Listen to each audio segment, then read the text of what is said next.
Bon, aujourd'hui, vidéo chiante. Petite revue du reportage de référence de tous les anti-armes, Bowling for Columbine. Si vous débattez avec des anti-armes, bien souvent ils vous répondront « Mes arguments anti-armes ?»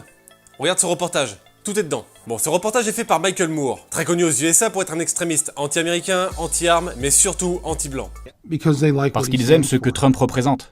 Ils aiment son côté mâle blanc, hyper agressif.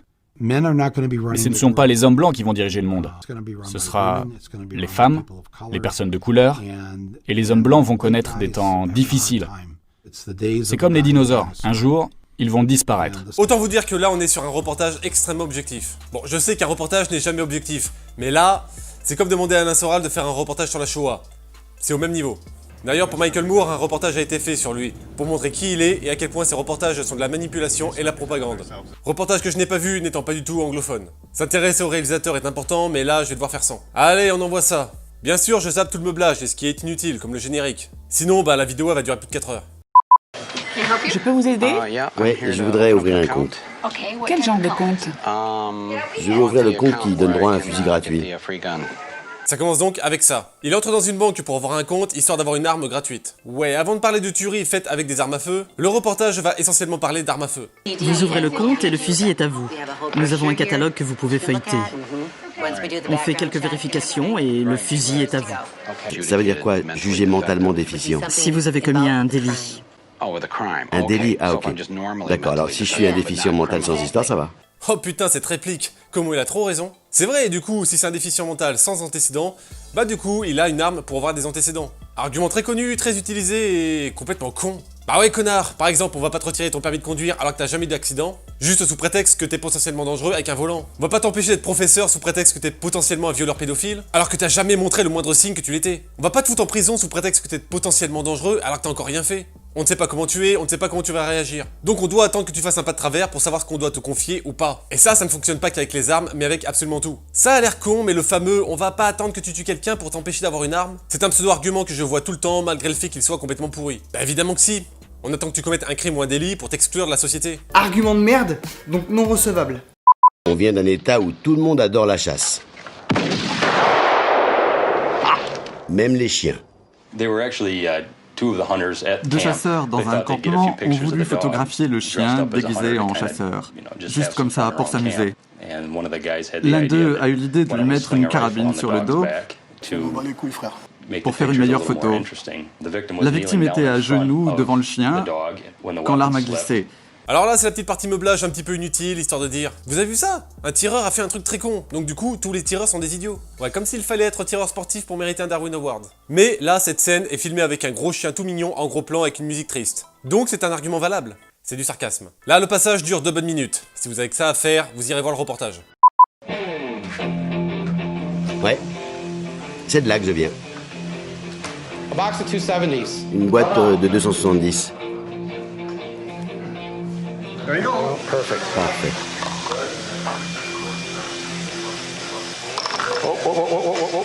Sorry about that, sorry. Sorry, didn't discharge. You don't need no gun control, you know what you need? We need some bullet control. Bon là, ce passage-là, il essaie d'être super drôle. C'est pour dire que c'est pas très malin de pouvoir rentrer dans un magasin avec une arme à feu. C'est là où je me suis dit que tous les débiles anti-armes avec qui je discute régulièrement ont tous, à un moment ou un autre, reçu un relent de ce reportage. On va le voir, mais en gros, tous les pseudo-arguments de merde en défaveur des armes à feu sont tous combinés là-dedans. Donc, pour faire simple, tu peux rentrer dans n'importe quelle boutique avec une arme à feu, c'est pas bien, donc les armes c'est caca. Encore une fois, vous trouvez que cette situation est débile, mais on s'en fout de ce que vous trouvez. Moi, ce que je vois, c'est qu'il rentre chez un coiffeur avec une arme, ça ne fait chier personne, il ne fait chier personne, personne ne meurt, tout se passe bien. Le mec serait rentré avec une cuillère à soupe, ça se serait passé de la même façon. Donc l'argument implacable ici, c'est tu peux rentrer chez un coiffeur avec une arme à feu et tout le monde s'en fout, donc les armes c'est caca. Donc, argument de merde, donc non recevable. Pourquoi des quilles? Pour me défendre. D'un point de vue technique, c'est une petite cible qui représente bien les points vitaux sur un corps humain. Si jamais on devait tirer sur quelqu'un. Donc là, un grand classique. Ils vont voir des types armés pour les interviewer sur le fait qu'ils s'entraînent avec des armes à feu. Légitime défense de soi, de sa famille, des gens autour d'eux. Bien entendu, ils ont pas pris les plus intelligents du lot. Ce sont tous des prolétaires qui ont un peu de mal à s'exprimer, donc forcément, ils passent pour des idiots et des fous de la gâchette. Ce qui est le but. D'ailleurs, ce passage dure plus de 7 minutes. Il faut enfoncer dans le crâne de celui qui regarde que tous les propriétaires d'armes sont des idiots. Vous savez le fameux gna gna gna, le peuple qui tire sur les tornades? Eh ben ça, c'est travailler en amont. Nous, on est un peuple qui fait rentrer l'Afrique dans son pays pour ensuite se plaindre de la délinquance. On n'a pas vraiment de leçons à donner sur le fait de faire de la merde. Mais là, vous vous dites, c'est un reportage sur Columbine ou sur les armes légales? Bah justement, pour faire avaler le vide abyssal de ce reportage, il faut avant tout faire rentrer une idée dans la tête de celui qui regarde. Les armes, c'est mal. Ce reportage est tout sauf objectif. Donc avant de commencer à parler de la tuerie de Columbine, il faut que celui qui regarde le reportage haïsse une communauté ciblée. Là en l'occurrence, les propriétaires légaux d'armes à feu. Tout ce reportage, c'est de meublage où le reporter va sur le terrain, voir des situations random, les mixer à la propagande anti-armes et les faire tourner en généralité. C'est de la merde, mais ça marche très bien. À un moment, il parle même de dangerosité de la pollution. C'est pour dire. Vous allez le voir, ce reportage est parfaitement bien construit. Il arrive à convaincre sans rien apporter comme information. Juste de la musique triste et un montage nickel. Ces gens-là, les représentants de la loi, si on veut les appeler comme ça, ils étaient là, à trembler comme des feuilles. Ils tremblaient littéralement, ils les avaient à zéro. Pourquoi? Parce qu'ils avaient peur d'un carnage, d'un nouveau Waco. Tout ça parce que des gens, à savoir mon ex-femme et quelques autres, ont prétendu que j'étais un radical, un sauvage, avec un flingue sous chaque bras, le long de chaque jambe, dans les chaussures, dans toute la maison. Les milices, vous en avez partout et dans tous les pays, même en France, avec les Antifa, la LDJ ou les milices de la charia par exemple. Les milices, quel que soit le pays, sont généralement non étatiques, donc non reconnues par le gouvernement. J'ai bien dit généralement, car certaines milices sont étatiques, comme au Venezuela par exemple. Par contre, pour les milices non étatiques, il faut dissocier les milices anti-gouvernementales des milices non gouvernementales, car ça n'a putain de rien à voir. Une milice peut ne pas avoir l'appui officiel de son gouvernement et ne pas aller l'emmerder, comme la LDJ par exemple. Ou bien ne pas avoir son appui et lutter contre lui. Comme les Antifa par exemple, qui luttent pour mettre un banquier de chez Rothschild comme président, histoire d'emmerder le pouvoir en place. Qui tabasse ses opposants politiques, et qui luttent contre le capitalisme en faisant la promotion de manœuvres pas chères. Ouais, ils luttent contre le gouvernement, hein. Peut-être pas de manière super efficace par contre. Je vais pas épiloguer pendant 1 heure, mais les milices anti-gouvernementales, il en existe énormément. Et ils sont tous généralement très cons. Mais cons, vous n'imaginez même pas. Si le gouvernement ne fait rien contre eux, c'est pour une simple et unique raison. Ils bossent pour eux sans même s'en rendre compte, et avec beaucoup d'ardeur. Je parle des Antifa car ce sont les plus connus en France, mais aux USA, des milices comme ça, il en existe une chier, et ils sont tous putain de cons. Pourquoi je dis ça? Je vous laisse deviner quel type de milice ils ont été interviewés. Si le gouvernement devient tyrannique, c'est votre devoir de le renverser. Ah, quelle surprise! Pourquoi est-on mis en deuxième sur une liste de lycéens constituant une menace? Il y a sûrement une raison. D'accord. Bon, le truc, c'est que j'ai ce bouquin, Les recettes de cuisine anarchistes. Il vous apprend à fabriquer des bombes et ce genre de trucs. C'est bien le moindre problème, alors c'est moi qui viendront voir en premier, et ça, j'en ai pas besoin. C'était la seule raison. Oui. T'as jamais fabriqué de bombe? Non, ah si, en fait, j'en ai fabriqué. Déjà, pourquoi la traduction, ils ont mis une voix de femme, là? Ouais, ok, on s'en fout. Là encore, on refait un lien tireur égale taré qui fait de la merde. Il y a que ça sur la moitié du reportage, histoire de mettre dans le bain avant de vraiment parler de l'attentat. Histoire de préparer mentalement à une idée prémâchée. En oubliant bien sûr de poser les vraies questions. Donc, je vais poser une vraie question. Au lieu de parler de lui en tant que tireur, et si on parlait un petit peu d'idéologie politique? Là, évidemment, on a encore un type qui lutte contre le gouvernement avec des armes. L'équivalent en France, ça donne quoi? Eh ouais, encore les Antifa, pas tellement à voir avec l'extrême ultra-droite tireur sportif donc. Allez, petit florilège de ce qu'on peut trouver sur les blogs et sites d'Antifa. Vous allez voir à quel point ce sont des gars gentils et fréquentables. Bon, je vais pas tous les présenter, hein, vous taperez le titre sur Google si ça vous intéresse. Donc dans ce livre, on apprend comment tuer le capitalisme. Comment? Voler, détourner, faites chier votre entreprise, menacer au téléphone, répandez des fausses rumeurs, détruisez des câbles électriques, des distributeurs, des caméras de surveillance, attaquer des commissariats, crever les pneus de camions au hasard, attaquer des banques, balancer des clous sur les autoroutes, et surtout ne rentrez pas dans l'armée ou dans la police. Ouais, de toute façon, je pense que vous seriez sûrement pas les bienvenus. Mais ça va, ce livret a été édité par la CIA. Bah, ça concerne la CIA, ça, hein? Ouais, enfin, laissez-moi quand même largement douter. Notre livre de la semaine, L'astrophysique quantique dans les structures thermodynamiques, édité par Franck Ribéry. Voilà, niveau crédibilité, c'est à peu près le même niveau. Et ce livret est connu en plus, on peut le trouver partout et facilement. Je vous le conseille pour que vous vous rendiez compte du danger de ceux pour qui ils luttent, c'est-à-dire l'extrême ultra-droite qui ose poser des banderoles dans la neige et qui eux par contre sont la priorité du gouvernement. Ensuite, les autres livres sont graves de simplement penser d'effectuer ce qui est écrit dedans. Mais par contre, celui-là, manuel de formation, c'est bien pire que tout. Les 60 premières pages sont chiantes et inutiles. Ça parle d'armes à feu et c'est un mixte nul de cours militaires avec des définitions chiantes. Par contre, passer ça part complètement en couille. Attaquer des policiers, leur tendre des embuscades, fabriquer et jeter des cocktails Molotov, capturer et fusiller des hauts fonctionnaires de la police, et même attaquer une prison. De quoi? Les mecs qui posent des banderoles dans la neige là? à priorité absolue du gouvernement. Des terroristes extrémistes extrêmement dangereux, y a rien à dire. Donc pour revenir au reportage, on nous dit qu'il est souvent interpellé car c'est un tireur sportif qui a une fois fabriqué une bombe. On met clairement l'accent sur le fait qu'il soit tireur avant d'être anarchiste. Donc dangereux en tant que tireur. On oublie juste de préciser que, comme l'autre avant, c'est un type qui a ce genre de lecture. Le dernier truc que j'ai fait avec ce bouquin, je crois que c'est un bidon de 20 litres de napalm. Vous voyez quoi, du napalm maison. Tes copains étaient au courant? Ouais. T'étais donc deuxième sur leur liste. Exact. Mais qui était le premier? Je sais pas, ils ne m'ont jamais dit son nom. Ça m'a un peu énervé. De pas être le premier. Parce que j'étais pas numéro 1. Je sais que ça a l'air un peu bête, mais vous savez, je pense que ça aurait flatté mon ego d'arriver numéro 1 dans quelque chose à Oscoda. Même d'être sur la liste noire. Vous voudriez avoir des bombes au plutonium à la ferme? On devrait pouvoir avoir ce qu'on veut. Voilà, on parle de tireur sportif avant de parler d'idéologie politique, alors que ça passe largement avant. L'idéologie, quelle qu'elle soit, sera toujours bien plus meurtrière que l'outil utilisé. Un camion ou un couteau fera toujours 10 fois plus de morts qu'un fusil d'assaut. Pour plus d'infos, vous demanderez aux Anglais. D'ailleurs, en parlant de bombes, petite question. Quelle est selon vous l'arme qui a causé le plus de morts dans l'histoire de l'humanité? Là, je prends large. L'arc et la flèche avec des milliers d'années de conquête? La bombe nucléaire qui a fait énormément de morts en peu de temps? Le AK-47 pour ceux qui ont trop regardé Lord of War? Eh non, pour l'instant le record, c'est la machette. Avec une population qui grimpe en flèche et une culture du génocide à la machette, cet outil a rattrapé toutes les façons de se faire tuer dans l'histoire de l'humanité. Donc autant dire qu'interdire les armes légales et importer l'Afrique en France, je suis pas tellement pour. Et je tiens à dire que la France, c'est pas aux Français, toute l'Afrique a le droit d'être ici.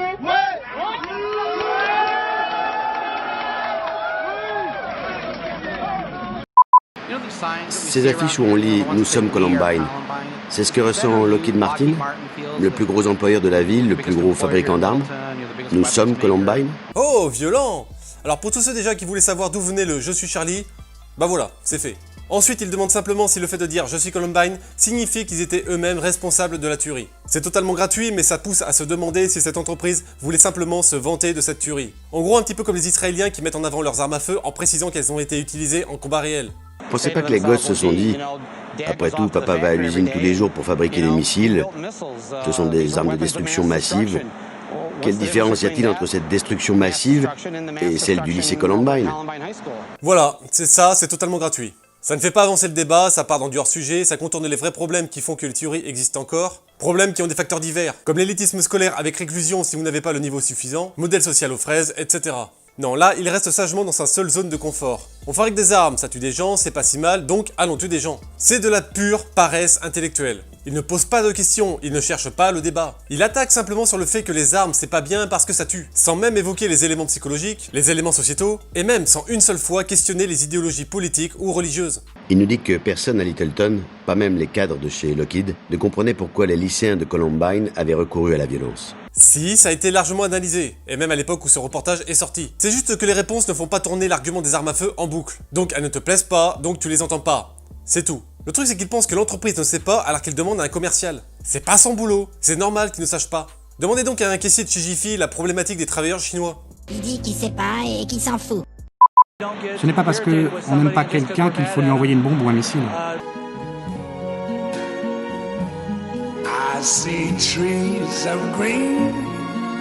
Bon là, le commercial dit que les USA ne tuent pas au hasard.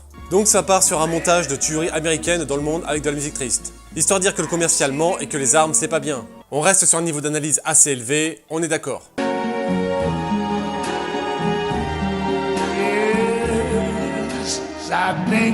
Je rappelle que ça réussit à convaincre tous les anti-armes, et que ce reportage reste la grosse référence dans le domaine. On pourrait se dire qu'il leur en faut vraiment pas beaucoup, mais en fait le montage général est simplement vraiment très bien réalisé. Je vais y revenir, ne vous en faites pas. Bon là après on repart sur 3 minutes de meublage en plus, on zappe, on passe à la suite.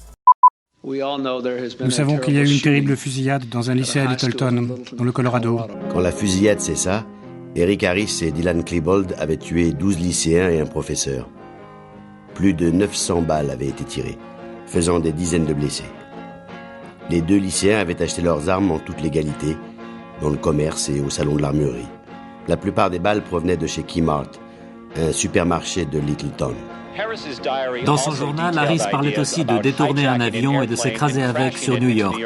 Pure fiction, diront certains. Ils finirent par retourner leurs armes contre eux. Et enfin, ça parle du sujet, la tuerie de Columbine. après seulement une demi-heure de mise en situation. Bon là, si à ce moment-là vous ne haïssez pas tous les possesseurs d'armes de la planète, c'est que vous avez raté le début. Ou bien que vous êtes questionné sur le matraquage idéologique de tout le début du reportage. L'un ou l'autre. Bon là c'est 4 minutes de conversation radio, de témoignages, d'images d'archives, le tout sur la musique triste, avec ensuite un bref topo de ce qui s'est passé. Alors il a tué une fille d'une balle dans la tête devant moi. Et il a tué un élève noir parce qu'il était noir. Je vous dirai juste ces mots. Si vous la voulez, il faudra me passer sur le corps. 10 jours seulement après la tuerie de Columbine, ignorant les appels d'une communauté en deuil, Charlton Heston fit à Denver un grand meeting en faveur des armes. Là, niveau montage, on a du génie. 40 minutes à vous faire rentrer dans le crâne que les armes c'est caca en vous mettant en avant des tireurs un petit peu idiots, triés sur le volet bien évidemment, et ça enchaîne directement avec la fusillade sur de la musique triste en vous laissant penser qu'il y a un lien entre eux. Ils finissent intelligemment avec des témoignages en pleurs, fondus en noir, la musique change, et ils enchaînent avec la NRA qui refuse de rendre ses armes à feu. Là, le montage est génial. Tout est fait pour dénoncer la NRA sans avoir à poser un seul argument contre les armes à feu. 40 minutes de reportage, aucun argument n'a été posé, juste des petits pics par-ci par-là. Aucun argument, même pas un faux argument facile à détruire. Tout ce qui est fait, c'est poser une ambiance. Il n'y a que le montage qui a suffi à vous faire croire que le problème c'était les armes à feu et ici, leur facilité d'achat. Et enfin, quand une ambiance un peu moins sentimentaliste, donc un petit peu plus sérieuse, se met en place, on vous met un extrait agressif de la NRA. C'est du génie dans le domaine de la propagande. Pas étonnant que ce reportage soit constamment cité comme référence. Pour l'instant, il n'y a pas de faux argument, parce qu'il n'y a aucun argument. Tout se fait avec le montage. Un montage qui ne dit rien, mais qui laisse faire croire. À aucun moment, il parle du fait que l'attentat ait lieu dans une free gun zone. Donc une zone où justement les armes légales sont impossibles à avoir légalement. Donc personne ne pouvait se défendre légalement. Il ne parle pas non plus du marché illégal qui existe comme partout dans le monde, qui aurait tout aussi pu être utilisé dans cet attentat. Bah oui, il met toujours en avant que les armes étaient légales, mais si elles avaient été illégales, ça aurait rien changé. Elles sont toutes aussi faciles à avoir. Il ne parle pas non plus qu'avec une arme ou non,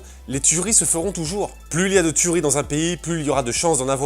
Ça marche pour les fusillades aux USA, mais aussi les attentats en France ou les génocides en Afrique, par exemple. On appelle ça le mimétisme. Dirty Biology en a fait une vidéo si ça vous intéresse.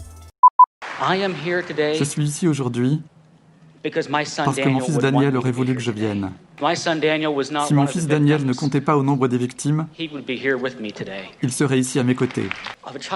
Dans le visage d'un autre enfant, comme c'est arrivé à mon fils, il y a un problème. Mais le moment est venu enfin de prendre conscience qu'un Tech-9 semi-automatique à 30 coups, comme celui qui a tué mon fils, ne sert pas à chasser le cerf. Il n'est d'aucune utilité. Et évidemment, aussitôt, on vous met l'un des parents. On oppose le méchant lobbyiste pas gentil avec le père en chagrin. Il mise à fond sur le sentimentalisme, et ça fonctionne très bien. On met l'un à côté de l'autre un vieux en costard ou une famille en pleurs. Vous êtes forcément du côté de la famille qui pleure, même si c'est hors sujet dans le contexte et que ça ne fait absolument pas avancer le débat. Nous avons du travail. Il nous faut apaiser les cœurs, vaincre le mal et unifier notre pays. C'est pas de moi le cut là. C'est vraiment ça. Ils opposent directement le père de famille avec le responsable de la NRA. Un montage comme ça, vous êtes obligé de détester le type en costard et avoir de la compassion pour le père. À ce stade, vous ne réfléchissez pas. Tout est fait pour justement ne pas vous donner envie de réfléchir. Ce reportage est totalement orienté anti-armes et fonctionne très bien. On en est à la moitié du reportage et je le répète, aucun argument anti-armes n'a encore été posé. Ce n'est que du sentimentalisme, que de la pleurniche à outrance. Vous avez de la peine qu'il ait perdu son fils, surtout avec son regard triste de chien battu. Donc vous êtes forcément d'accord avec lui, et comme ça cut directement avec le type de la NRA, vous détestez forcément le type de la NRA. C'est Matt Stone. Il a grandi à Littleton et garde un bon souvenir de Columbine. Columbine est un lycée pourri au milieu de baraques pourries. Matt et son ami Trey Parker trouvèrent un autre moyen d'exprimer leur rage d'être différents à Littleton. Et plutôt que de faire un carnage, ils créèrent un dessin animé. Ah mais on s'en bat tellement les couilles, sérieusement. Bon là il présente son pote qui habitait à Columbine et qui a fini par se barrer pour créer le dessin animé South Park. Ensuite il présente le dessin animé South Park. Quand je disais que ce reportage c'était surtout du meublage, c'est pas pour rien. Là on nous explique que ce dessin animé a été créé pour critiquer le modèle américain. Ah ça nous fait bien la bite hein, mais en fait on s'en tape. Mais complètement. Parce que là s'il m'avait dit que son pote avait fui le pays pour devenir caissier chez Quick, ça m'aurait fait exactement le même effet. Bon allez plus sérieusement, que fout ce mec dans ce reportage? Il a survécu à une tuerie et il est anti-armes. Mais ça ne suffit pas. Là on n'est pas sur n'importe qui, on est sur le créateur de South Park. Petite question, Vous aimez South Park? Question rhétorique, bien entendu que vous aimez South Park, tout le monde aime South Park. Ce mec a créé le personnage le plus génialissimement immonde de l'histoire de l'humanité. Du coup, vous êtes forcément d'accord avec lui. Surtout que ce qu'il dit est appuyé par l'ambiance du reportage en lui-même. On appelle ça un argument d'autorité, là plus précisément un argument de popularité. Vous êtes influencé par une personne à partir du moment où elle est connue. Sauf que là, objectivement, le type il y connaît rien en politique. Donc son avis là il compte autant que n'importe qui a survécu à une fusillade, à un viol, à un tabassage en règle, qui se sont rendus compte que leurs agresseurs pouvaient s'armer facilement et que eux-mêmes n'avaient aucun moyen légal pour se défendre. Et des personnes comme ça qui ont survécu et qui sont devenues pro-armes, il y en a énormément. Mais vous imaginez bien qu'on va pas les voir dans ce reportage. D'ailleurs, de manière générale, quand une personne se fait agresser, ils ont plutôt tendance à chercher un moyen pour se défendre, plutôt que de militer contre les moyens de se défendre. Ce qui paraît plutôt normal. Mais je le répète, on verra pas d'exemple dans ce reportage. Donc ce type est inclus dans ce reportage uniquement parce qu'il est très connu, très apprécié, et surtout parce qu'il est anti-armes. S'ils avaient parlé de Chuck Norris, Brad Pitt, Whoopi Goldberg ou Angelina Jolie par exemple, personnalités très connues, très appréciées et pro-armes, ce reportage aurait pris une autre tournure, surtout que eux savent débattre intelligemment sur le sujet. Et après la tuerie à Columbine, ça craignait vraiment d'être lycéen aux États-Unis. Depuis la tuerie, les écoles du pays appliquent la tolérance zéro et excluent les élèves dont l'attitude est jugée contraire aux règles ou susceptible d'entraîner la violence.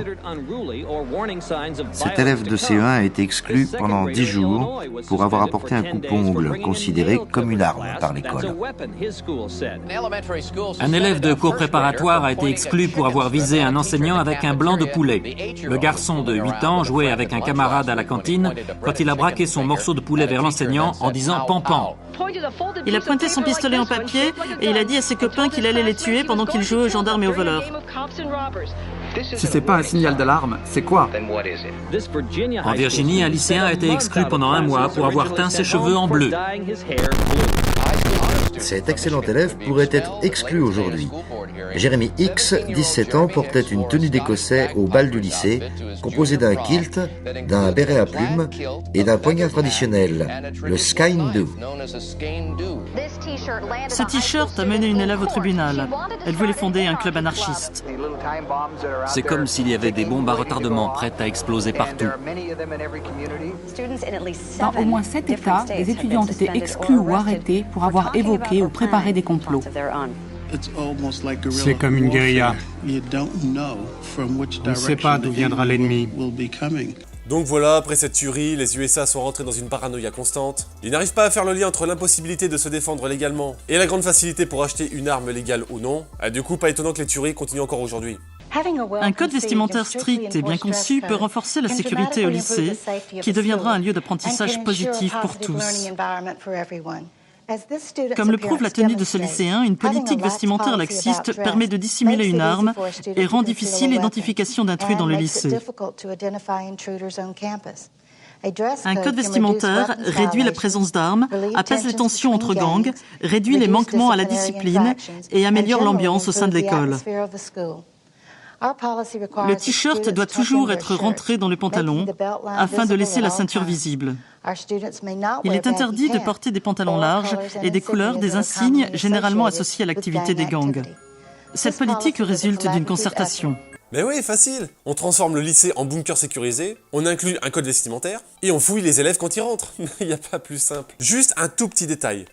Après les attentats en France, j'ai accepté un boulot de prof dans un lycée à problème, histoire d'arrondir mes fins de mois. Pareil, grille renforcée, accès très limité et fouille des sacs à l'entrée. Et devinez quoi? Au bout de quelques mois, il suffisait de sonner à l'accueil pour être ouvert. Et les fouilles des sacs ont bien entendu été très vite arrêtées. Trop long, trop casse-couille à mettre en place et inutile. Car si quelqu'un veut cacher une arme, tu ne la trouveras pas dans un cartable de toute façon. En gros, cette mise en place est faite uniquement pour se rassurer. C'est purement psychologique et ça ne sert à rien d'autre. Si tu veux tuer dans une zone où personne ne peut se défendre, rien ne peut t'en empêcher.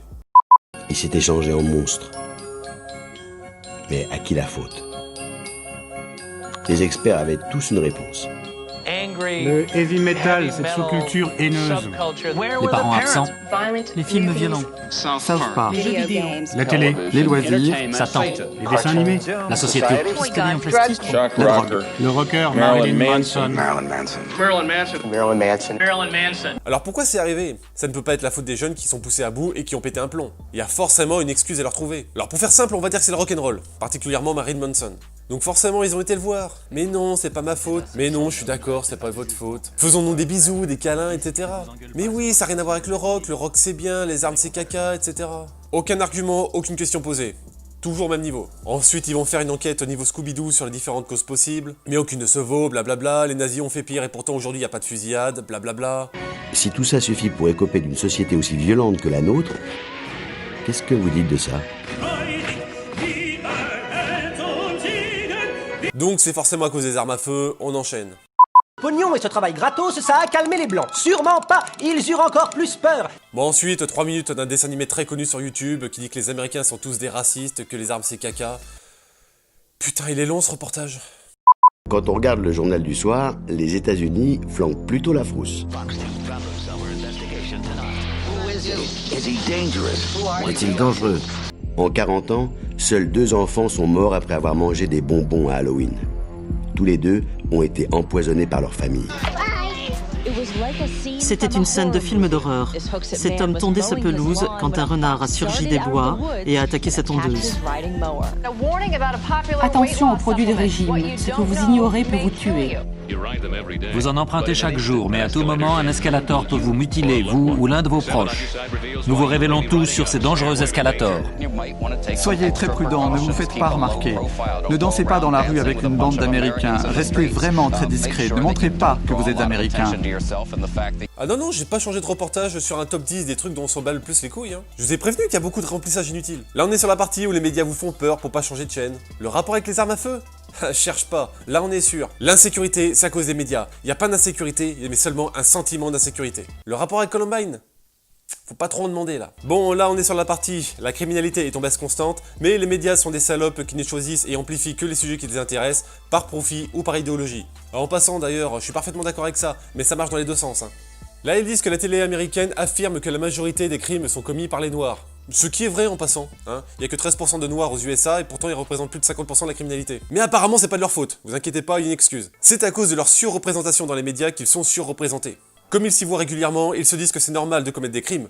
Donc ils commettent des crimes. Et que donc, à contrario, si les médias arrêtaient complètement de parler d'eux, du coup ils arrêteraient complètement de commettre des crimes. Alors, dans le principe, c'est pas entièrement faux. On l'a vu en France où le premier attentat de 2015 en a relancé beaucoup d'autres. Ou encore avec les génocides des fermiers blancs en Afrique. Si vous commettez un crime, ça en pousse d'autres à en commettre d'autres en retour. On appelle ça le mimétisme, c'est un réflexe social. Par contre, dire que c'est uniquement ça, c'est complètement con. Il y a simplement des communautés plus enclins au crime que d'autres. Que ce soit les Chances pour la France, les Antifas ou autres. On ne parle même pas de pays ou de couleur de peau d'ailleurs, juste de communauté. Les journalistes sont dans une spirale de merde où tout ce qu'ils feront sera automatiquement classé comme responsable des faits. S'ils parlent des crimes, ils en font la promotion. S'ils n'en parlent pas, ils empêchent les Français de se défendre contre l'augmentation de la criminalité. Cette connasse qui refuse d'admettre la responsabilité individuelle d'un musulman qui enrichit culturellement à grands coups de 35 tonnes est un bel exemple. Je vous dis juste que je ne suis pas d'accord avec votre lecture du réel. D'accord. Voilà. Je ne crois pas qu'il y a aujourd'hui en France majoritairement une menace pour notre République de terrorisme islamique ou d'intégrisme islamique. Plus on donnera la parole à des gens comme vous et plus ce sera le discours dominant, plus vous aurez des problèmes dans les classes. Ça n'arrivera jamais. Mais si ça arrive, c'est la faute de la société et des fachos s'ils la te disent innocent. Pas de responsabilité personnelle. Ah c'est sûr et certain, ils sont tous gentils, ils sont tous inoffensifs, c'est sûr et certain. Mais on va quand même se garder une petite porte de secours. Si ça venait à arriver, c'est pas sa faute. C'est à cause des fachos ou des racistes. La non-responsabilité d'un criminel parce que c'est la faute des fachos, ce n'est pas que dans les médias. Par exemple, récemment, une gauchiste pro-vivre ensemble qui a vu son copain se faire défoncer la gueule devant elle par une bande de Chance pour la France. Un mec dans la rue m'a insulté de pute devant Arthur. Je vais t'enculer. Je vais t'enculer et tu jouiras. Dès le lendemain, a réussi à dire que c'était à cause des racistes s'ils agissent comme ça. Ce qui lui permettra donc de déménager dans un quartier de blancs en continuant à faire la promotion du multiculturalisme. Non, bande d'idiots. Certaines communautés et certaines idéologies sont plus meurtrières que d'autres. Faut l'admettre, c'est tout. Chez nous, on a les gauchistes qui adulent les islamistes, qui mettent au pouvoir des dirigeants qui disent vouloir bombarder le tiers-monde, et qui veulent tuer leurs opposants politiques sous prétexte qu'ils sont fachos. Il y a aucun mal à les reconnaître comme étant néfastes, peu importe leur couleur de peau ou leur pays d'origine. Donc accepter que d'autres communautés peuvent être particulièrement meurtrières. Pour être franc, la communauté noire est devenue un spectacle pour les autres. Le spectacle, c'est le crime du jour. Tiens, c'est marrant, au niveau crime du jour, on a pareil avec des communautés enrichissantes culturellement. Mais on va pas en parler. D'ailleurs, les médias en parlent pas, ça tombe bien. Vous savez, plus il y a de sang, mieux ça se vend. Ça fait les gros titres et devient le symbole de toute une communauté. Ce qui, à mon avis, est très éloigné de la réalité.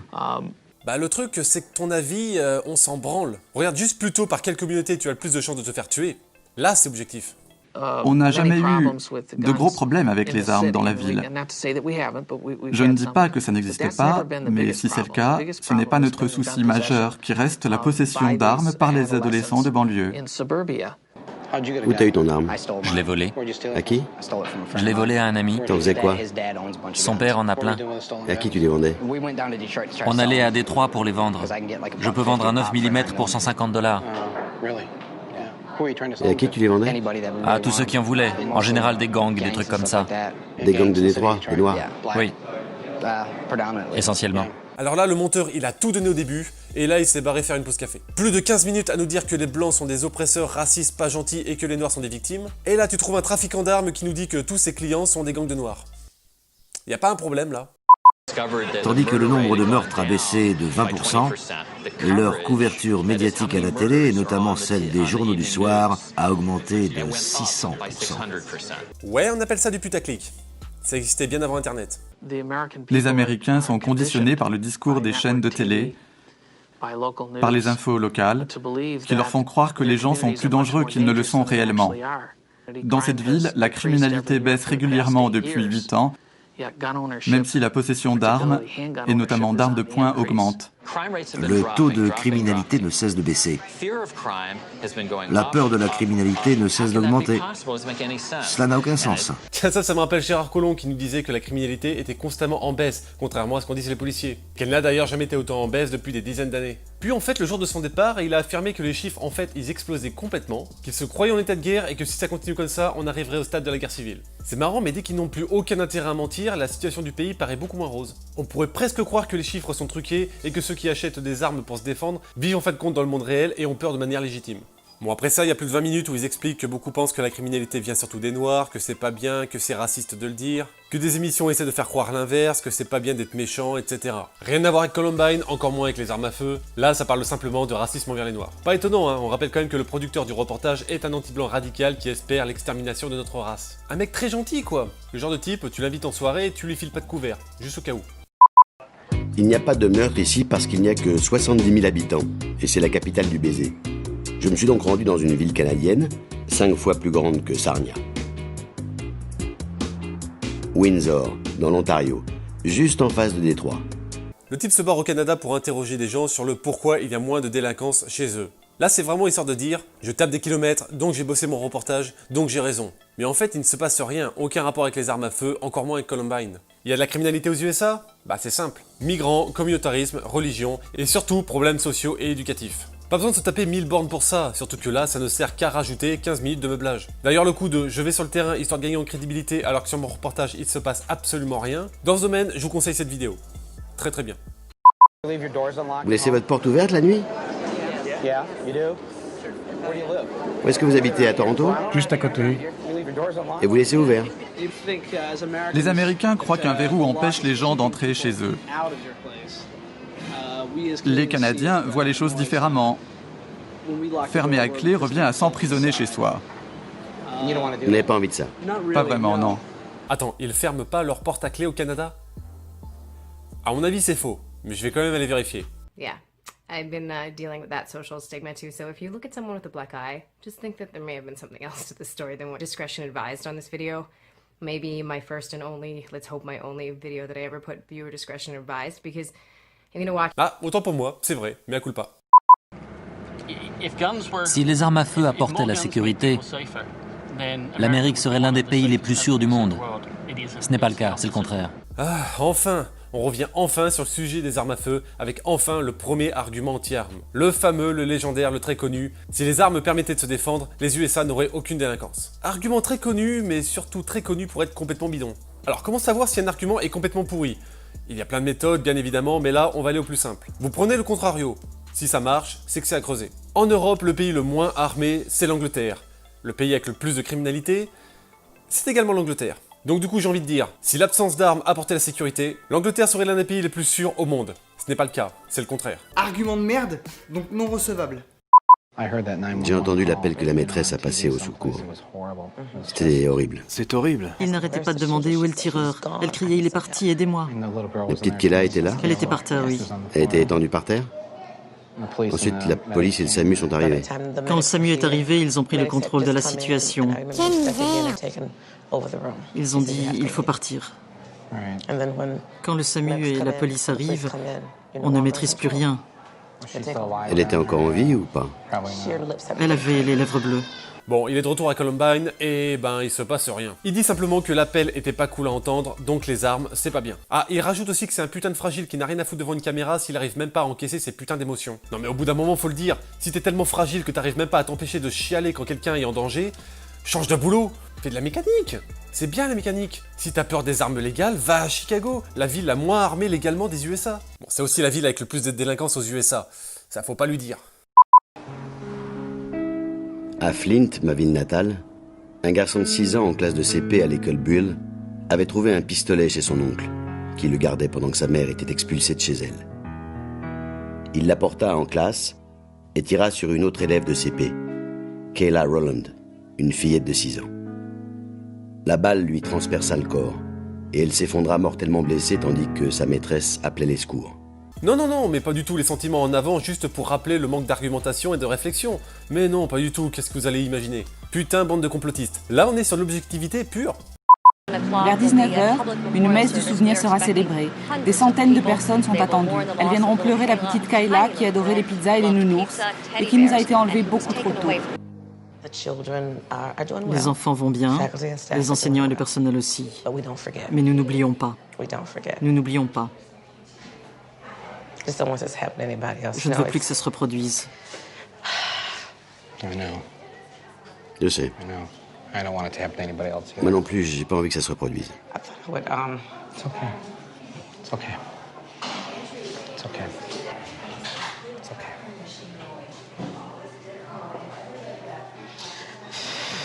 I'm sorry.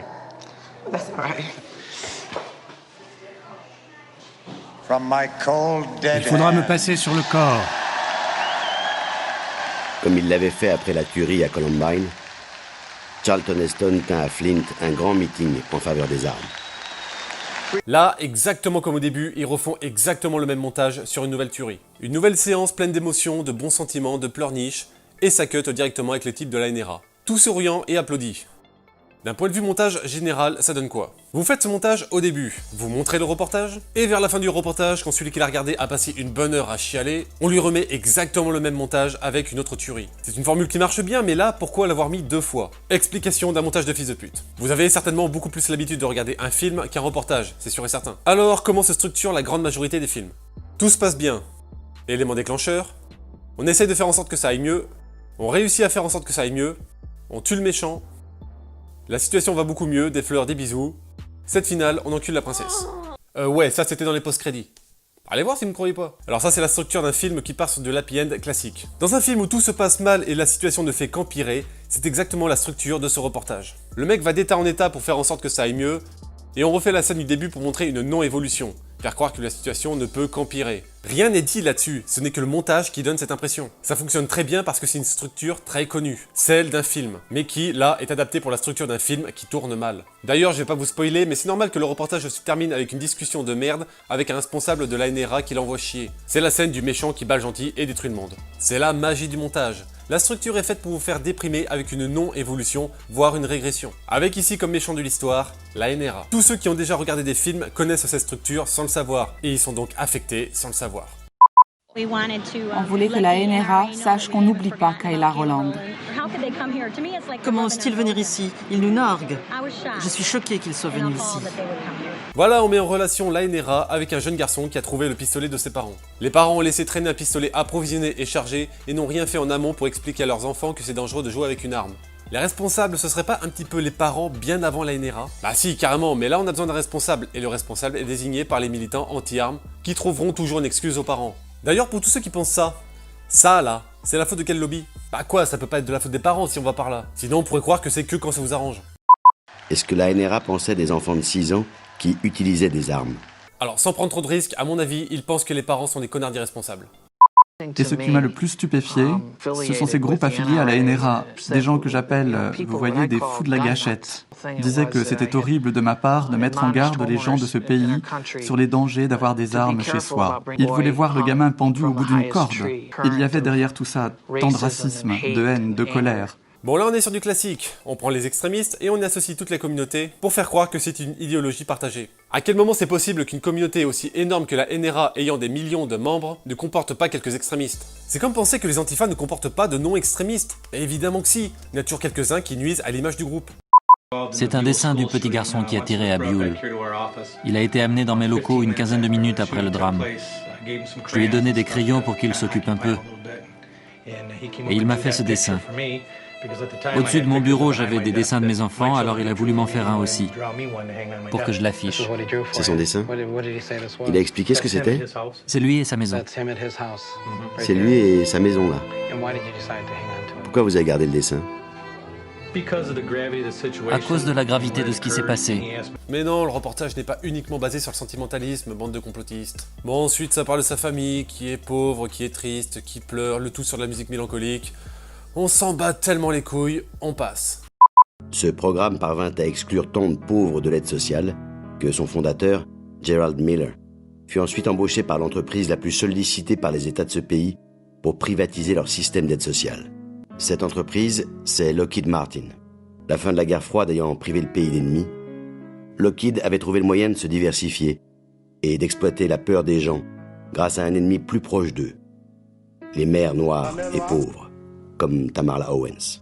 Ça n'a plus rien à voir avec le thème de base. On privatise les sociétés pour faire travailler les pauvres, et ça c'est pas bien. Qu'est-ce que ça fout là? D'ailleurs, il parle des mères noires, on sait pas trop ce que ça fout là. Il y a autant de pauvres chez les blancs que chez les noirs, mais on rappelle que ce type est un radical anti-blanc, et qui ne vit que pour la grandeur du peuple noir. Donc s'il peut caser ça de temps en temps pour rappeler que les blancs sont tous des racistes, c'est toujours ça de prix. Voilà, en gros, il fait son reportage dans les quartiers noirs pour dire que tous ceux qui sont pauvres et exploités sont noirs. C'est pas anodin. Une mère élève seule ses enfants et voyage 1h30 pour aller à son travail. Et 1h30 pour rentrer le soir. En quoi cela aide la communauté? L'État du Michigan veut responsabiliser les parents. Aide sociale contre travail. Ce programme devrait être supprimé car il n'a aucune vertu. Il ne fait qu'aggraver le problème. Vraiment? Vous êtes le shérif et vous dites ça? Oui. L'idéal serait 2 parents par foyer également responsables, mais c'est impossible. Ça ne sert à rien de forcer la mère à travailler loin pour un salaire de 5,50 $ de l'heure. Voici le bus qu'elle était forcée de prendre tous les jours, en contrepartie de l'allocation de l'État. On rappelle qu'à la base, le sujet c'était les attentats et les armes à feu. Là, il en a plus rien à foutre, il parle pauvreté et capitalisme. En gros, on titre « Les armes c'est caca », on met plein de trucs random qui font pleurer, et à la fin, le spectateur devient anti-armes parce qu'il a pleuré sur un reportage titré « Les armes c'est caca ». Bordel, le pire c'est que ça marche vraiment. Depuis quand vous prenez ce car? Ça fait à peu près 3 ans. Bon, il continue à dire à quel point ils sont pauvres, il va dans un car pour discuter avec des pauvres, il va voir des patrons pour connaître leur boulot, ce qui n'a foutrement aucun rapport avec les armes à feu. Ah, ça part complètement en couille. En gros, un enfant est mort, donc il va voir les patrons de la mère qui a perdu son fils, pour montrer à quel point elle est pauvre et triste. De notre côté, comment est-ce que tu veux faire un reportage de 2 heures sans poser aucun argument ni aucune question? Tout ce qui est fait dans ce reportage, c'est poser une ambiance morbide. C'est tout. Et ça marche très bien, c'est le reportage de référence. C'était une bonne employée? Oui. Elle travaillait aussi à la pâtisserie du centre commercial. S'il trouvait juste que des mères célibataires et pauvres soient forcées d'avoir 2 emplois sous-payés pour survivre. Attends, tu veux dire comme énormément de monde en fait? Eh bande de cons, avoir 2 boulots de merde pour survivre, c'est pas exclusif aux femmes noires américaines. Les boulots alimentaires, tout le monde y passe. Quelle que soit la couleur de sa peau, quel que soit son pays, quel que soit son âge. Et j'ai accepté un boulot de prof dans une classe de débiles, c'est pas pour le plaisir. Le mec voit tellement l'oppresseur blanc partout qu'il ne comprend même pas que la misère est partout, et pas que chez ses petites protégées. Je tourne un documentaire sur les fusillades dans les écoles. Non. Non, juste non. Tu fais de la propagande anti-armes, anti-américain, anti-blanc, le tout avec des chatons mélancoliques sur de la musique triste. Tu ne fais pas un reportage sur les fusillades, redescends sur terre. La mère du petit garçon qui a tiré travaille dans votre restaurant, dans le comté d'Oakland. Ah, laisse tomber. C'est un programme d'aide sociale contre le travail. Ces gens sont obligés. Allez, au revoir. Il faut que vous m'aidiez à convaincre le gouverneur du Michigan. C'est un programme d'aide sociale. On oblige ces femmes à travailler. Elles ont des enfants à la maison. Alors là, c'est pour dire qu'un patron d'une grande société n'a pas de cœur. Et qu'il n'est pas gentil. Mais juste pour savoir si sa réponse n'était pas normale, vous essayez. Vous allez voir le patron de McDo et vous lui dites qu'une de ses serveuses noires a perdu son fils. Et qu'il devrait donc convaincre le président de la République de retirer la pauvreté chez les noirs. À mon avis, il va vous envoyer chier en cul. Il aurait bien raison. Mais là encore une fois, le montage est fait pour que vous puissiez croire que la réponse n'était pas normale. J'ai été blessé par un Tech 9. 9 mm. Oui, c'était... Je crois que c'était censé être semi-automatique, mais ça m'a paru tout à fait automatique, autant que je me souvienne. C'est Richard Castaldo.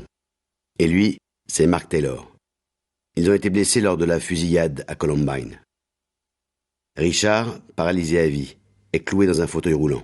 Bon là, je passe sur le passage sur le 11 septembre où il dit que les gens, ils ont peur, donc ils font des stocks d'armes et de munitions. On s'en tape. Mais complètement. Et ensuite, il va voir des survivants de Columbine pour montrer à quel point ils sont tristes. Par contre, ce qui est dommage, c'est qu'il a oublié de leur demander si à ce moment-là, ils avaient le droit d'avoir une arme de manière légale pour se défendre, et si ce n'était pas le cas, s'ils avaient voulu en avoir une. On est passé à ça d'une question intelligente sur ce reportage. C'est dommage. Mark remarche à peine après de nombreuses opérations. Les enfants de Columbine ont payé le prix fort. Nous avons payé le prix fort pour toute la nation. Mark et Richard ont été mutilés par les balles à 17 cents de chez Kmart, qui sont restés dans leur corps. Tandis qu'il me montrait les points d'entrée des balles, je pensais à un moyen de réduire le nombre d'armes et de balles en circulation. Armes légales. Il a oublié de le préciser, mais ce qu'il veut retirer là, ce sont les armes légales. À aucun moment il ne veut ou il ne peut retirer les armes aux criminels. Ce qu'il veut là, c'est empêcher Jean Prolot de se défendre légalement. Et à ma connaissance, je ne connais que deux types de personnes qui veulent interdire les armes légales. Les criminels, que ce soit pour les vendre ou s'en servir, et les gauchistes, qui ne connaissent pas le monde réel. Et en général, bien souvent, les deux travaillent ensemble. Je me disais que puisque vous avez arrêté de vendre des armes de poing, il serait logique d'arrêter aussi de vendre des balles. Nous vous demandons d'arrêter de vendre des balles de 9 mm dans vos magasins. Tous les criminels le voudraient aussi en fait. D'ailleurs, on a eu la même chose récemment en France où des munitions vendues dans un magasin de sport troublaient la sensibilité de certaines pleurnicheuses. Bon, ensuite, ils se promènent, ils protestent sur le fait qu'on puisse acheter des munitions en grande surface. Tout le monde s'en fout, et à juste titre, et il finit par aller voir un responsable de l'ANRA. Vous avez des armes ici? Tout à fait. Les voyous sont prévenus. C'est pour votre protection? Oui. Avez-vous déjà été victime d'un crime? Non. Vous n'avez jamais été agressé? Aucune violence? Non. Mais vous avez des armes? Chargées. Elles sont chargées. Si on a une arme pour se défendre, mieux vaut qu'elle soit chargée. Avez-vous besoin de vous défendre? Non. Vous n'avez jamais été victime d'un crime, jamais été agressé? Non. Non, c'est vrai. Alors, pourquoi ne pas décharger vos armes? Bah c'est simple, les gens normaux n'attendent pas de se faire agresser, voire tuer, pour avoir les moyens de se défendre. Regardez-moi celle-là, elle croit vivre ensemble, elle vit dans un quartier musulman, elle n'a rien pour se défendre. Son copain s'est fait exploser la gueule devant l'indifférence générale, surtout de la police qui lui a fait comprendre que ça arrivait tous les jours. J'ai pas eu le temps de souffler que mon copain était en train de se faire assassiner devant mes yeux. Qui ont lynché mon copain à coups de pied très très fort dans la tête, très très fort contre les murs, contre des barres de fer. Et je hurle, parce que je comprends pas, je commence à même croire que ce mec est menaçant, je comprends pas comment on peut pas m'aider dans un moment comme ça. Tout le monde s'en fout. Maintenant qu'elle a subi ça, elle va déménager et penser à se défendre. Ça, c'est une gauchiste standard. Moi là, ce qui m'inquiète le plus, c'est de me dire que ce gars est là, et qu'il peut faire ça à d'autres gens, en fait. Comment ça se fait? Il faut absolument que ça s'arrête, il faut absolument qu'on arrête de s'en foutre de ce qui se passe, je suis désolée, j'ai pas les mots. C'est lui! Mon Dieu, c'est bien lui! Il vient pour nous aider! Captain Constate! Faites un résumé! Cette personne dit que sans les racistes, les chances pour la France n'agresseraient personne, et qu'ils sont donc directement responsables de la tentative de meurtre de son copain. Connasse! Merci, Captain Constate! Mais un humain normal pense à se défendre avant de se prendre des chassés dans la tête. Sinon quoi? Pour acheter de quoi se défendre, il faut avant ça faire un stage d'enrichissement culturel en Seine-Saint-Denis? Il faut frôler la mort pour avoir le droit d'acheter une bombe lacrymogène, sinon cet achat n'a aucun intérêt pour vous? Vous pensez que Machine là, elle ne regrette pas de n'avoir rien pour se défendre pendant qu'elle regardait des chances pour la France essayer de tuer son copain? Bande de tarés. Si plus de monde se défendait contre eux et que les agresseurs se prenaient quelques coups de matraque dans la gueule de temps en temps, peut-être que tes agresseurs y auraient réfléchi à 2 fois avant d'essayer de tuer ton copain. Et comme tu le dis toi-même, vu que la police n'en a absolument rien à foutre, vu que ça arrive tous les jours, rien ne l'empêchera de recommencer autant qu'il le veut. On ne définit pas un besoin de défense par le fait d'avoir déjà voulu se défendre sans pouvoir le faire. On définit un besoin de défense par l'insécurité générale. Et pour l'insécurité générale, si vous voulez savoir où on en est en France sans devoir risquer de crever en allant vérifier vous-même, je vous recommande quelques articles qui montrent à quel point elle a drastiquement augmenté en très peu de temps. Et ce, particulièrement à cause d'El Famoso, migrants mineurs isolés de 40 ans qui sont devenus totalement ingérables et qui s'accumulent donc avec la criminalité qu'on avait déjà et qui était déjà ingérable par d'autres communautés enrichissantes culturellement. On en est à un tel niveau que même truquer les chiffres autant que possible n'arrive même plus à faire baisser artificiellement les chiffres de la délinquance. Ensuite, l'interview, c'est de la merde. Il ne rentre que dans les sentiments sans jamais rentrer dans un vrai débat constructif, allant même jusqu'à lui montrer la photo d'une fille tuée par une arme à feu. C'est pas un argument ça, la grande majorité des homicides aux USA se font avec des couteaux. On ne va pas interdire les couteaux pour autant, c'est ridicule. Mais voilà, c'est ce que j'explique au début. Il essaie de battre le méchant de l'histoire avec une photo, ça ne marche pas. Pas de happy end, le spectateur est triste, et on retourne sur la musique mélancolique. J'ai quitté la propriété de Charlton Heston à Beverly Hills et je suis retourné à la réalité. Celle d'une Amérique qui vivait et respirait dans la peur. Imaginez quelqu'un qui entre chez vous par effraction pour s'en prendre à votre famille. Comment est-ce que vous l'imaginez? Ensuite, il va faire un bowling dans une salle où il y a eu 3 morts, il pleure sur les victimes, les armes c'est caca, les blancs sont racistes, les tueries vont continuer, et c'est enfin fini. Quand on est un connard comme moi qui ne peut pas se faire une vraie réflexion avec simplement du sentimentalisme et de la musique triste, mais qui demande un minimum de recul et d'effets concrets, eh ben ce reportage était très nul, mais surtout putain très long. Il n'y a aucune réflexion, aucun débat, aucun argument. Il a mis un titre, un thème, il a posé une ambiance, c'est tout. Alors ce n'est pas un reportage sur les armes. C'est un reportage qui a une ambiance morbide et qui a pour thème principal les armes à feu. Nuance. Jamais il n'évoquera la légitime défense. Jamais il ne parlera de gun free zone qui sont constamment attaqués, car impossible à défendre légalement. Jamais il n'évoquera les lobbies anti-armes tout aussi malsaines, enfin pour ce qu'il en reste. Les lobbies anti-armes sont des très vieux, mais surtout des très jeunes, car très faciles à manipuler. C'est inédit dans l'histoire des tueries de masse aux États-Unis. Pour la première fois, des élèves se mobilisent bien décidés à changer la loi sur l'autorisation du port d'armes à feu. Dès je sais tout, je vais à la fac. Ils sont bien plus enclins au sentiment et n'ont aucun recul pour se rendre compte qu'ils font de la merde. Et des vieux parce que je sais pas en fait. Je sais pas pourquoi, mais les gauchistes anti-armes, pro-migrants, pro-Macron, sont très représentés par les vieux. Bon, déjà la gueule des représentants anti-armes, plus le fait qu'ils sont vraiment pas nombreux, qu'ils arrivent pas à débattre plus de 2 minutes sans pleurer et traiter tout le monde de nazi. Autant dire que les groupes anti-armes, quel que soit le pays d'ailleurs, tout le monde s'en branle. Ce reportage, il est vide. Ce n'est que du meublage pour éviter que les spectateurs ne se posent de vraies questions. Il est quand même très bien réalisé, car contrairement à beaucoup, il va directement sur le terrain, il parle à des gens, il voyage beaucoup. À chaque fois ça ne sert à rien, il n'apprend rien, tout le monde l'envoie chier, donc c'est pas du tout utile. Mais le fait qu'il se déplace fait croire qu'il se passe quelque chose, et surtout fait croire que ce qu'il dit est vrai. C'est bien entendu totalement faux, mais on y croit. Le fait qu'il se déplace d'état en état, et qu'il aille même au Canada, c'est ce qu'il manque cruellement sur les autres reportages du même sujet. Il discute avec des personnes faibles mentalement pour qu'ils aillent dans son sens, il discute même avec un commercial random plutôt qu'avec le directeur pour avoir en face de lui quelqu'un qui ne connaît pas le sujet, et avec très peu de répartie. Il parle énormément de sujets qui n'ont rien à voir avec les armes. Il y a par exemple une grosse partie où il parle de pollution. Vous pourriez pas arrêter quelqu'un pour pollution de l'air? Certainement pas. Personne? Non. Mais comment ça se fait? Non, comment ça se fait, monsieur l'agent? Un passage où il ironise avec un policier sur le fait qu'il faudrait enfermer tous ceux qui ont une voiture vu que la pollution tue plus que les armes. Ce qui est assez con parce que ce serait plutôt un argument pro-armes. Mais le but ici c'est de perdre le spectateur dans une bouillie d'argumentation bordélique. Ce qui manque beaucoup aux autres reportages du même genre, c'est l'absence totale d'argumentation ou de questions. Beaucoup de nouveaux reportages posent des questions, parlent du sujet, débattent un minimum. Tout est parfaitement orienté anti-armes et tout est basé sur la manipulation, bien entendu. Mais le fait de ne rien dire et laisser à l'interprétation est bien plus efficace, comme on vient de le voir. D'ailleurs, félicitations au passage où il met des victimes avec de la musique triste et qui enchaîne directement avec la NRA. Le tout sur une transition agressive. Bref, ce reportage est très bien réalisé. Pas étonnant qu'il reste une grosse référence auprès des plus crédules, malgré les années. Sinon, depuis Columbine, moi, ce que je retiens. Reste un sujet sur lequel la tuerie de Columbine n'a eu que peu d'effet, l'utilisation des armes à feu. Les pressions des groupes anti-armes semblent encore plus faibles aujourd'hui qu'en 1999. Bah ouais, bande de cons. En France, on pense que pour lutter contre les criminels qui ne respectent pas les lois et qui peuvent avoir des armes facilement, il faut créer des lois et interdire les armes légales. Aux USA, entre autres, ils ont compris que c'était complètement con. Et c'est pour ça que les mouvements anti-armes se font bien gentiment rembarrer et que plus personne n'écoute leur avis d'idiots sans amis. Et ça, c'est pas qu'aux USA. Depuis quelques années, la méthode standard pour faire de l'anti-armes, c'est d'utiliser des enfants. Ça pleure facilement et on a facilement de l'empathie pour eux. Enfin, sauf pour moi qui suis un connard. Et surtout, on utilise des personnes qui n'ont pas d'expérience de la vie pour avoir un vrai avis posé sur le sujet. À leur âge, leur avis politique est très facilement manipulable. Et donc utilisable pour quiconque n'ayant aucune limite. Pour rappel, on a fait pareil en France pour mettre Macron en place.